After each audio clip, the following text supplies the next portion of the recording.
नमस्कार। आज हम लोग फेज रूल लेक्चर के बारे में देखेंगे। आज आपको लेक्चर फेज रूल पर दिया जाएगा। फेज क्या है, कंपोनेंट क्या है और डिग्री ऑफ फ्रीडम, इसका फेज रूल में किस प्रकार से हम स्टडी करते हैं और इसका क्या उपयोगिता, ये आपको बताया जाएगा। एक्चुअली फेज रूल सबसे पहले दिया था जे बिलार्ड गेट्स ने सन 1876 में, जो कि बाद में डेवलप किया गया था रोवे जू मोस्ट वार्ड वांट हाफ द्वारा। Phase rule it summarizes important limitations on heterogeneous system at equilibrium. By using phase rule, the effect of temperature, pressure, and concentration can be predicted qualitatively. According to phase rule, it is assumed that the equilibrium is influenced only by the temperature, pressure, and concentration, but not by the gravity, electrical, or magnetic forces. Then the sum of the number of phases and the number of degree of freedom is greater than the number of component by 2. तो F plus P equal to C plus 2, इसको हम mathematically इसी तरह से present करते हैं, जहाँ F हमारा डिग्री ऑफ फ्रीडम है, P number of phases, C component है, और इसको हम ऐसे भी लिख सकते हैं F equal to C minus P plus 2. Phase rule gives relationship between the number of phases, component and degree of freedom of heterogeneous system. In a heterogeneous system in equilibrium, the number of degree of freedom is and the sum of number of degree of freedom and number of phases is equal to number of component and 2. हम लोग यहाँ पर अभी इसका derivation भी देखेंगे कि किस तरह से हम लोग ये फॉर्मूला आया F equal to C minus P plus 2. तो इसका थर्मोडायनामिक डेरिवेशन है, हम इसके लिए कंसीडर करते हैं। Let us consider a heterogeneous system having C components, C1 C2 C3 are the number of components distributed in different phases. The number of phases are P1 P2 P3 and so on. ये हमारे number of phases है. तो इसके ऊपर हम लोग एक graph बना के देखते हैं आपको समझाने के लिए. यहाँ पर एक ग्राफ बनाया गया है, आप देख रहे होंगे. ये हमारा C1 C2 C3 C4 these are the number of components, और अल्फ़ा बीटा गामा डेल्टा नीटा से लेकर के पी तक ये हमारा डिफरेंट नंबर ऑफ फेजेस हैं जो सेम कंपोनेंट के लिए अलग अलग फेज को शो कर रहे हैं. तो C1 के लिए अल्फ़ा, C1 के लिए बीटा, C1 का ये गामा फेज, C1 का ही डेल्टा फेज, C1 का ही नीटा phase and so on P phase, यानी P1 तक चले गए. एग्जाम्पल के रूप में हम आपको बताना चाहेंगे, जैसे यहाँ पे H2O सॉलिड, H2O लिक्विड और H2O वेपर है. इन तीनों में इक्विलिब्रियम है और यहाँ पर सॉलिड, लिक्विड और वेपर, ये तीन अलग अलग फेज हैं. इन कंपोनेंट एक ही है. इसी तरह यहाँ पर हम लोग 5 फेज लिए हैं और उनको रिलेशन दिया गया है that these are in equilibrium and this system. ये सिस्टम इक्विलिब्रियम को तभी फॉलो कर पाएगा जब कुछ वेरिएबल हमारे फिक्स्ड होंगे, जैसे टेम्परेचर और प्रेशर. टेम्परेचर और प्रेशर हमारे दो यहाँ पर फिक्स है, तो हमारा ये इक्विलिब्रियम कंडीशन बना हुआ है. सॉलिड, लिक्विड और वेपर भी हमारे तीनों इक्विलिब्रियम में इसीलिए कि टेम्परेचर और प्रेशर यहाँ पर फिक्स्ड है. तो अगर हम स्टडी की बात करें यहाँ पर, तो हम लोग डेरिवेशन के लिए फेज रूल में हम कुछ चीज़ें यहाँ पर डिस्ट्रीब्यूट कर सकते हैं. Each component will be distributed between P phases.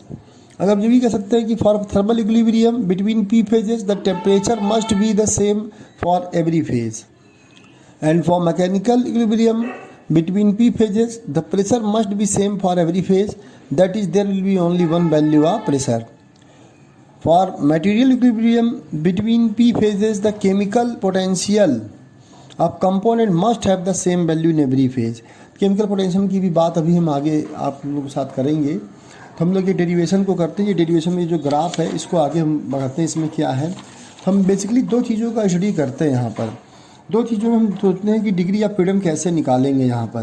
तो डिग्री ऑफ फ्रीडम जो होता है वो निकल सकता है हमारा total number of variables minus number of variables defined by the system, इसके द्वारा निकाल सकते हैं.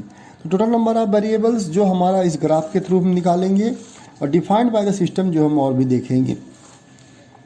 वास्तव में इस समय प्रेजेंट में जो टोटल नंबर ऑफ वेरिएबल्स हैं वो है टेम्परेचर एंड प्रेशर, जो ऑलरेडी फिक्स्ड है. तो वो एक टेम्परेचर है और एक प्रेशर, 1 वेरिएबल. तीसरा हमारा कंसंट्रेशन है. तो कंसंट्रेशन को डिफाइन करने के लिए हम ये कह सकते हैं कि किसी भी कंसंट्रेशन डिफाइन करने के लिए हम यहाँ आपको समझाना चाहेंगे कि जैसे मान लीजिए H2 यहाँ सॉलिड है, लिक्विड है और यहाँ ये वेपर है। तो ये सॉलिड के मोल फ्रैक्शन अलग होंगे, लिक्विड के अलग होंगे, वेपर के अलग होंगे। है तीनों एक ही कंपोनेंट, लेकिन मोल फ्रैक्शन यहाँ पर अलग अलग हो जाएंगे। तो हम ये कह सकते हैं कि कंसंट्रेशन के लिए डिफरेंट हो सकते हैं, या हम ये भी कह सकते हैं कि if molar concentration of one component is known that of other can be calculated by using the formula XA plus XB is equal to 1। इसी तरह अगर हम और भी ले लें, सिमिलरली फिर फेज कंटेन्स 3 कंपोनेंट्स, 3 कंपोनेंट्स ले लेता है, तो 2 concentration term should be known. In this case मान लेते हैं XA plus XB plus XC is equal to 1। तो हर हालत में मोल फ्रैक्शन हमारा एक से ज़्यादा नहीं होगा।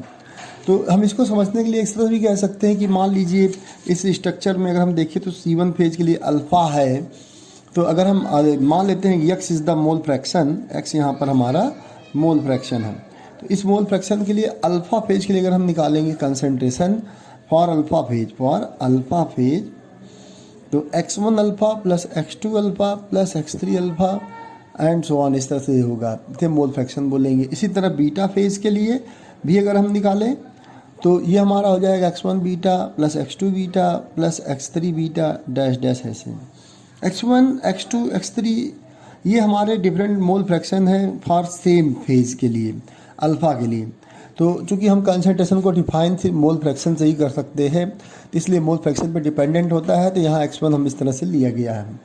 तो हम ये सारे वेरिएबल भी देखते हैं कि 2 के लिए ये है, 3 होगा तो भी हमारा 1 होगा। तो hence in general if phase contain C component, इसका मतलब C कंपोनेंट्स अगर टोटल कंपोनेंट C है, it can be defined completely by C minus 1 concentration terms और वेरिएबल्स। तो अगर हम ये मान लेते हैं कि अगर टोटल कंपोनेंट C है, तो ये हमारा ये डिफाइन कर सकते हैं कि C, अगर मान लीजिए टोटल कंपोनेंट हमारे C ही हैं टोटल, तो टोटल हमारा कितना हो जाएगा C माइनस 1।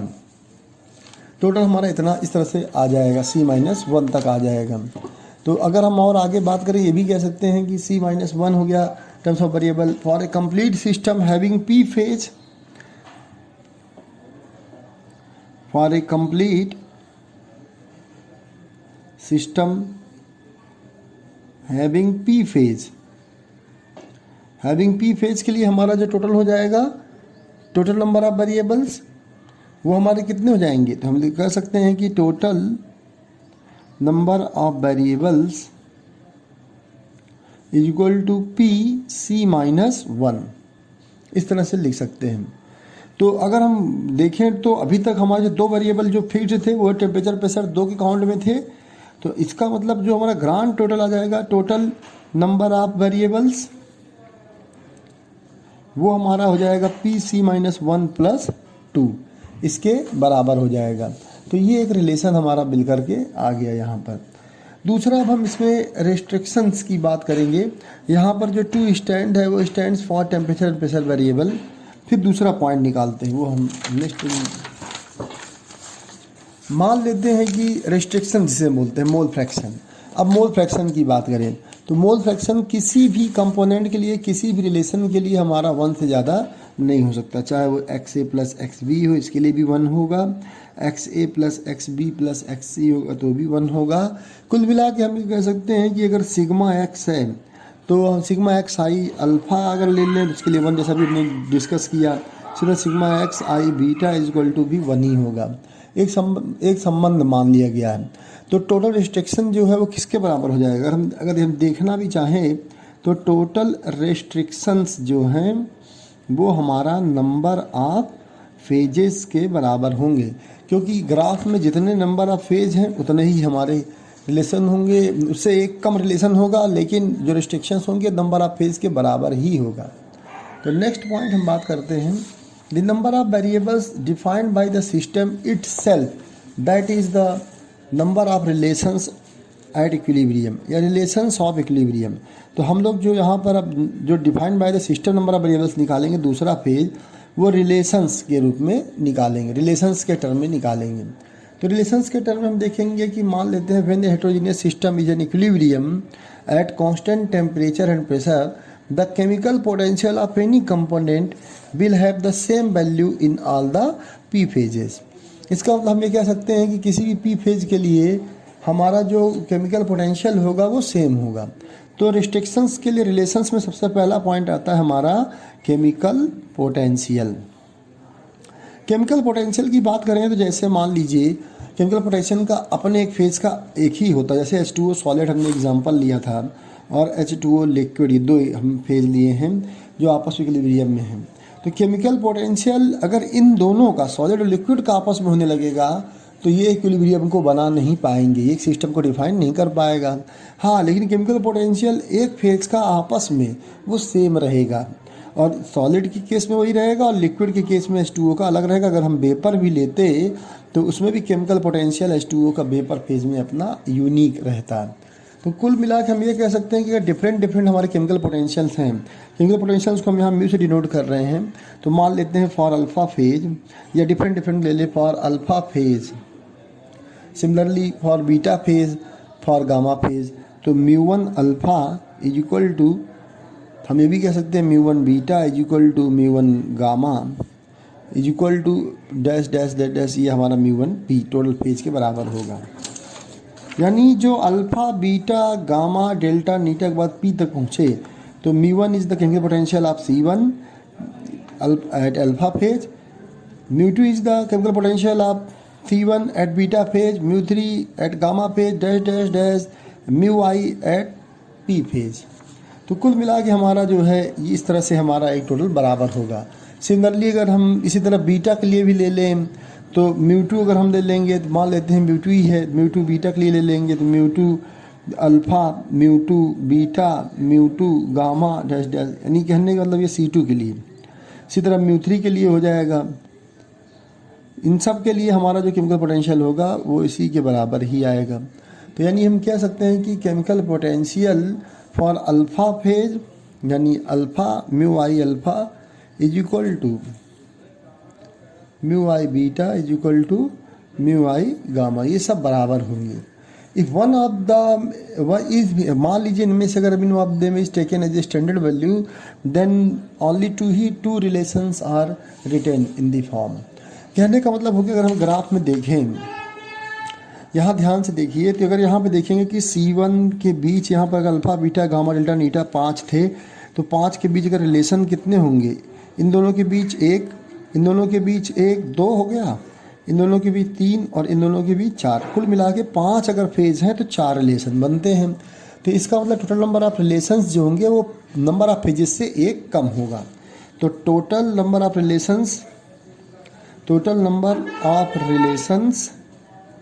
रिलेशंस जो हो जाएंगे वो हमारे p-1 हो जाएंगे और total number of relations for C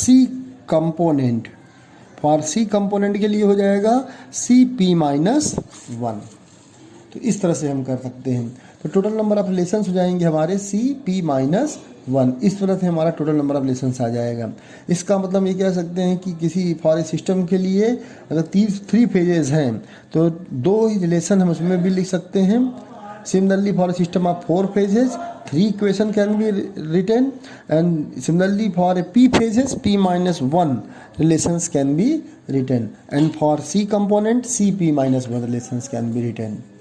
तो इसका मतलब ये हमारा आ गया नंबर ऑफ वेरिएबल्स। तो ये हमारे जो आ गए वो आ गया number of variables defined by the system itself, यानी Cp-1।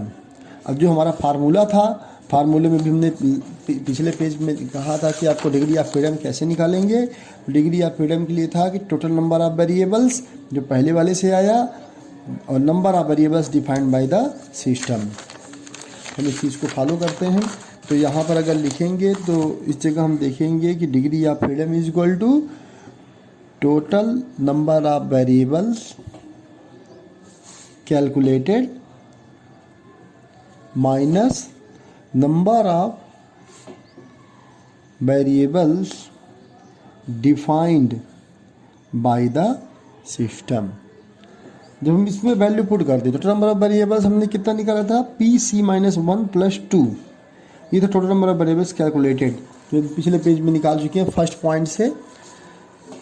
और दूसरा जो number of variables defined by the system is equal to C P minus 1, ये आ गया हमारा। जब इसको सॉल्व करेंगे तो यहाँ पर देखेंगे कि जो डिग्री ऑफ फ्रीडम होगा वो हो जाएगा P C minus P plus 2, P C minus P plus 2 minus C P minus C. तो ये तो कैंसिल हो गया, तो F is equal to C minus P plus 2, ये प्लस में हो जाएगा आंसर क्योंकि ये माइनस लगा हुआ है। सी माइनस पी प्लस 2, ये हमारा एक रिलेशन आ गया। And this relation is known as फेल्ड rule. If one of these two variable temperature and pressure does not affect on equilibria, then degree of freedom for such a system will be reduced by 1, and this case phase rule is called as reduced phase rule, and it is represented as f dash is equal to c minus p plus 1। ये जो हमारा system है, ये दो आया है, वो किस लिए आया? This is the statement of phase rule where only 3 states of variable temperature and pressure and concentration are taken in consideration, then this formula is applicable if one of these variables temperature and pressure does not affect. मान लीजिए कि temperature और pressure में कोई एक affect ही नहीं कर रहा है, तो केवल इक्विलिब्रियम में जो डिग्री ऑफ फ्रीडम होगा वो होगा और इनमें से कोई एक होगा, तो एक कम हो जाएगा। उस केस में हमारा जो पेज रिप्रेजेंट किया जाएगा वो कैसे रिप्रेजेंट करेंगे? सी माइनस पी प्लस 1। तो इसे हम बोलते हैं रिड्यूस्ड फेज रूल, इसे बोलते हैं रिड्यूस्ड फेज रूल इक्वेशन। अब मैं आपको बताना चाहूँगा कि फेज रूल की क्या उपयोगिताएं हैं। तो फेज रूल अगर हम देखें तो phase rule helps in classify various equilibrium states of the system in terms of number of components, number of phases and number of degree of freedoms. The different system which are having the same value of degree of freedom according to phase rule, they would behave in a similar fashion.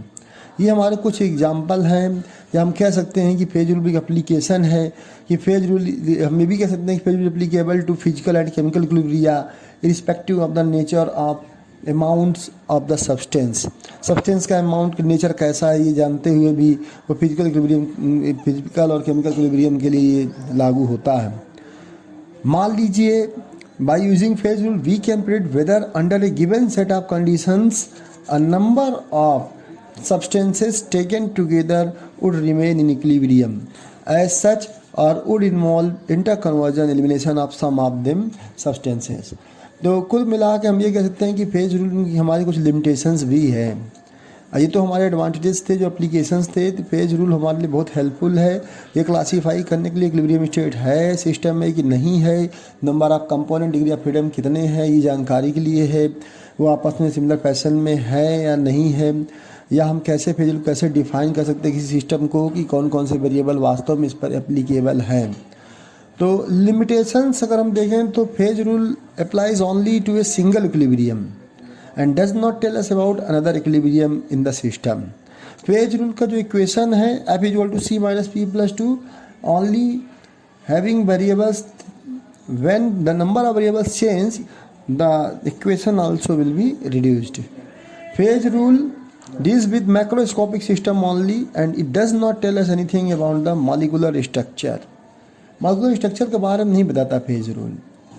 Phase rule हमको information देता है, ये किसी time के लिए कितना समय लिया गया इसके लिए इन्फॉर्मेशन नहीं देता है कि कितना इक्विलिब्रियम लेगा, इक्विलिब्रियम में कितनी देर तक बना रहेगा, इसके लिए कोई इन्फॉर्मेशन नहीं देता है ये।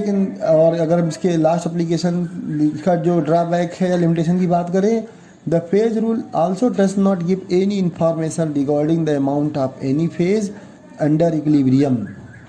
किसी भी वो जो नहीं बताता कि कितना इक्विलिब्रियम में कितना अमाउंट है किसी फेज का, ये भी नहीं बता सकता। It only consider the number of phase present in the system at equilibrium. Suppose अगर मान लीजिए H2O सॉलिड और H2O लिक्विड और H2O वेपर है, तो यहाँ पर सॉलिड लिक्विड वेपर 3 तरह के हैं, तीनों ही 3 फेज हैं। तो ये 3 फेज को बताएगा कि इक्विलिब्रियम में कितने फेज आपस में है और सिस्टम कैसे डिफाइन हो रहा है। तो इस तरह से आज आपको ये लेक्चर बताया गया। नेक्स्ट लेक्चर में हम इसके कंपोनेंट्स के बारे में पढ़ेंगे। Thank you.